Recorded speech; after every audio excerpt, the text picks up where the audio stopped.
네, 그런데 검사 출신인 국민의힘 정미경 전 최고위원은 김 부원장에 대한 체포영장이 발부된 건 남 변호사를 비롯한 관련자 조사 이미 마쳤기 때문일 거라고 봤습니다. 일단 김 부원장에게 돈이 흘러갔다 이렇게 진술한 사람 바로 대장동 의혹의 키맨 유동규 전 본부장이죠. 오늘 0시 구속기한 만료로 1년 만에 출소를 했습니다.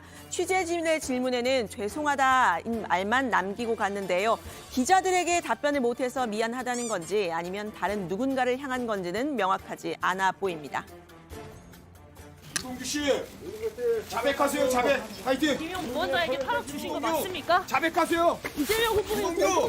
부원장님 목적으로 8억 원 김용 부원장에게 제공하신 건가요? 검찰 압박 회유 있었어요? 사유 받았나요? 한 말씀만 해주세요. 검찰 압박 받으셨나요? 지금 석방되시는 신병에 대해서 말씀드립니다. 유동규 자백하세요. 자백. 네, 이렇게 자백하라는 사람들까지 이렇게 몰려왔었는데요. 이 민주당은 검찰이 유 전 본부장 석방하는 대신에 거래를 한 것 아니냐 의심하고 있습니다. 대장동 재판은 현재 그 피고인들끼리 서로 상호 증인 신문을 하는 지금 과정입니다. 유동규를 풀어주면 곧 김만배, 남욱 등도 풀어주는 건지 여러 가지로 상황이 지금 어려운 상황인데 이 유동규를 풀어준 것은 뒤로 밀실의 거래와 협잡이 있었던 것으로 저희들은 강하게 의심할 수밖에 없는.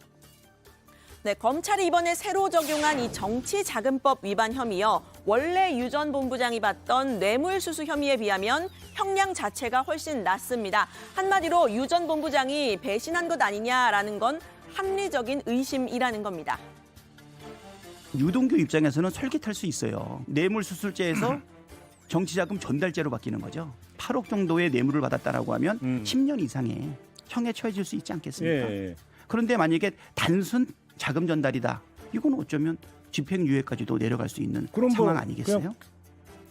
네, 국민의힘은 유 전 본부장의 안위를 걱정하고 나섰습니다. 김종혁 비대위원은 석방된 유동규의 신변이 걱정이 된다. 나만의 우려인가라고 글을 썼는데요. 유 전 본부장은 지난해 압수수색 당시에 자살 시도까지 했다는 사실 알려진 바가 있죠. 다른 누군가가 아니고요. 이재명 당시 경기지사의 입을 통해서입니다.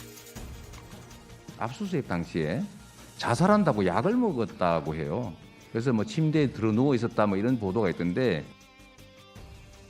네, 유 전 본부장 스스로도 사고가 있었다 간접적으로 상황을 밝힌 바가 있는데요. 구치소에 있을 때에도 극단적인 선택 시도를 한 적이 있는데 과거 발언 한번 들어보시죠. 압색 과정 부채 윤활을 자꾸 던졌다는 보도가 있었는데 그거는요 나중에 그 이유가 그때 수상한테도 다 이야기를 했고요. 예, 그 전날 어떤 사고가 있었어요. 사연이 있어요. 나중에 말씀드릴게요. 예. 지금 거의 일주일 동안 제대로 밥을 먹어본 적이 없어요. 정말 있잖아요. 이게 왜 살아야 되지 하는 마음이 들 정도예요.